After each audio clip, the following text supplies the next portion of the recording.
Hello, Ken. Thanks for coming back. This is my post-game comments on my post-game fan analysis and comments on the Michigan and Northern Illinois matchup. Before I get into too much of that, though, remember to like, subscribe, comment, and hit that notification down below, notification bell down below. I do greatly appreciate it. Where to begin? It was everything you wanted to see out of Michigan, right? They destroyed Northern Illinois, as they should. And it was never really a game. Michigan pulled their starters at halftime. And not only did they pull their starters, but their second and third stringers put up just as many points on Northern Illinois as the starters did. So a good sign that there is perhaps some depth for Michigan in case injuries happen. And also perhaps a sign that Northern Illinois isn't very good. I'm gonna start with some of the good things I saw out of Michigan, and then I'll play devil's advocate a little bit and address some of the concerns I have for them moving forward. The good things that I saw: Cade McNamara continues to be a solid game manager. He takes care of the football, doesn't create a lot of turnovers, and just makes smart decisions. So that's always good. The running game continues to look dominant. The offensive line is really crushing people up front and just enforcing their will on them. And the running backs are super talented. I think the Hassan Haskins, Blake Corum duo is really, really good. Blake Corum is a beast. He is the best all-around back on this team. And Hassan Haskins offers a nice complementary punch to the offense. You can really put Haskins in there and just let him lean forward, hammer into some guys, and really bang them up a little bit before Corum gets in there and starts shifting around and breaking off some big runs. So a really nice and talented 1-2 punch from Michigan. We also saw a little bit of Edwards and a bunch of other random dudes, half the guys I didn't even know. But I did like what I saw out of Edwards as well. He looks more like a Blake Corum type as opposed to a Hassan Haskins. He's definitely got the big play ability. But I hope we stick with Corum and Haskins heavily this year. I don't want to see a lot of Edwards. I think keeping the ball on Haskins and Corum's hands is a good thing. Just let them continue to do what they've done so far. The wide receivers, still really waiting for somebody to step up. I felt like Cornelius Johnson had a better game, but overall still a little quiet. And hopefully somebody will step up. But again, Michigan isn't really asking them to do much in the passing game. For as much as they've been limited there, I feel like the blocking on the perimeter, as well as the offensive line and tight ends, has been really strong. That's what's really allowed this running game to really be dominant. You can't just block with your linemen and expect plays to work because the defense has 11 guys out there too. So getting blocks, good blocks out of your wide receivers and tight ends is crucial to having a dominant run game, and so far they've been getting that and doing a good job. The pass protection, what little we've seen of it, looks good, but we just haven't seen enough of it to really diagnose one way or the other how strong or poor it actually is. Defensively, I love everything I'm seeing out of the defense. Aiden Hutchinson seems to have ratcheted it up to another notch. He's taken his game to another level, and he looks like a dominant player so far. Hopefully he can continue to do that as the competition increases as well. The corners are playing pretty soft, and I feel like that's part by design. I think that Pat McDonald is doing a good job of trying to build back up their confidence. So he's allowing them to play soft. You know, let the receiver catch it in front of you, go up there, be there, make the tackle. Don't let them get yards after that. But I hope later in the season, as things go on, that Mike will let those guys press a little bit more. I think he's got pretty good safety play. Let the safeties play over the top. Let your corners play tight coverage. Play everything underneath and maybe create some turnovers.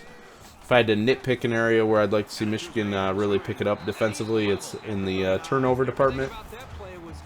I feel like the linebackers continue to play really well. They come downhill hard and shut down the run game, and are also pretty good in the blitz packages. So overall, a lot of good things. Not a lot of negatives in this one. Obviously, they're just playing Northern Illinois, so take from that what you will. So those are all good signs for Michigan. I think they are blowing out teams they should be blowing out, and that's always a good sign.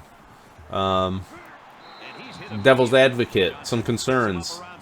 What are we really getting out of this passing game? And can this passing game be successful against teams who shut down their run game? Hopefully we don't run into any teams that can shut down the Michigan run game, but it could happen. It probably will happen. And what are you getting out of the passing game?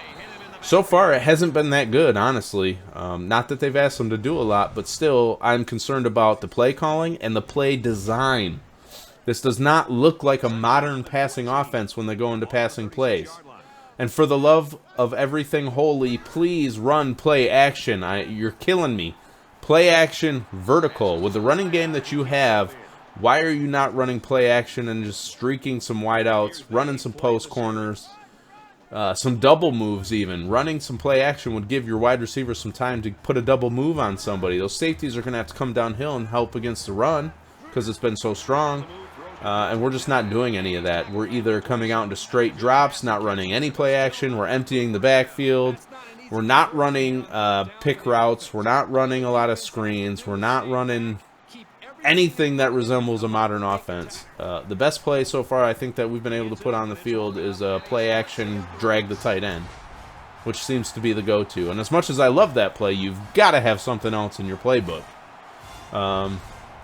So I definitely want to see more, and hopefully we'll see more out of the passing attack for the Wolverines. I mean, at this point, I'm just hoping they won't need it because I'm kind of scared of what that's going to look like if somebody really steps up and crowds the box and makes Michigan throw the football. So hopefully we can just continue to dominate up front in the trenches and keep that run game going, because at this point, I'm a little scared of what might happen if we can't. Other points of concern. You know, the receivers need to step up. Somebody's going to have to really step up in that room. I think they relied pretty heavily on Ronnie Bell, and his absence has been quite noticeable. So that's just another ongoing issue that's going to need to... it's just going to take time, I think, for somebody in that receiver room to step up. Other issues I see right now. The corners. The corners, I think, are still building confidence from last year, which destroyed their confidence. As you can tell, with Arizona being 0-for right now and losing to basically everybody, that Don Brown defense is not good. It's not good for anybody, and it leaves your corners in some bad positions. And if you have good corners, the right corners, it can be good. We've seen that under the early Don Brown years, but when your corners aren't up to the task, you're trying to break in new ones, it's tough. And I think it really shattered Green and Javon Green and Vincent Gray's confidence, and I think Mike McDonald's doing everything he can to try to build those guys back up, and hopefully that their confidence will continue to grow, but there's obviously no guarantee. So something else to keep an eye on. Yeah, I like what I'm seeing play calling wise, especially from the defense. That's been good. I think it's been really impressive for a first-time play caller. Offensively is the exact opposite. I mean, if you can, I understand the theory of just hammering the football down somebody's throat. It's a good way to win games. I am just, like I said before, I'm concerned about the way that the passing attack is drawn up. I don't feel like it does a good job of putting players in a position to be successful. And to me, that's the #1 job of a coach. You've got to put your guys in a position to really be successful, and I don't feel like that's happened so far, especially specifically in the pass game. So those are some concerns. Wanted to play devil's advocate a little bit, point to some things that were still concerning, even against a team like Northern Illinois. So hopefully Michigan can get those things corrected moving forward and continue to have a good season. But it's hard to tell how much to take away from their wins so far. Western Michigan looks like a pretty solid MAC team. They just beat Pitt, so that win looks a little bit better, but it is still a MAC team. So take that for what it's worth, and I don't think Pitt is that great of a team this season. Northern Illinois beat Georgia Tech to open the season, and then Georgia Tech came back and played Clemson really tight. So, you know, how bad was Northern Illinois really? I would say pretty bad, and I think that Georgia Tech has stumbled. Georgia Tech and Clemson have stumbled out of the block this year. They've really got a slow start to the season. So I think that even though they got the win over Georgia Tech, I think Northern Illinois is more a bad team as opposed to a good team that Michigan just dominated. Washington, I don't know what to make of Washington yet. I think they're another team that stumbled out of the gate. I expect by the end of the season they'll have some big wins under their belt. It'll probably be a little bit of an up and down season for the Huskies, though. So I don't know how much really to take away from the competition that Michigan has faced so far. So maybe temper expectations a little bit. They haven't really played anybody great yet. They're playing a Rutgers team next that should be pretty solid, but I will get into that a little bit more on my pregame analysis. So I think that's going to wrap this one. I just wanted to touch on some good and play devil's advocate and hit up some of the things that I think are still concerning. But hopefully Michigan can clean those things up moving forward. Remember to like, subscribe, comment, hit that notification bell. Once again, I really do appreciate that. And thank you to everybody that's already done that. And I think that'll wrap this one. So remember, all love, all the time.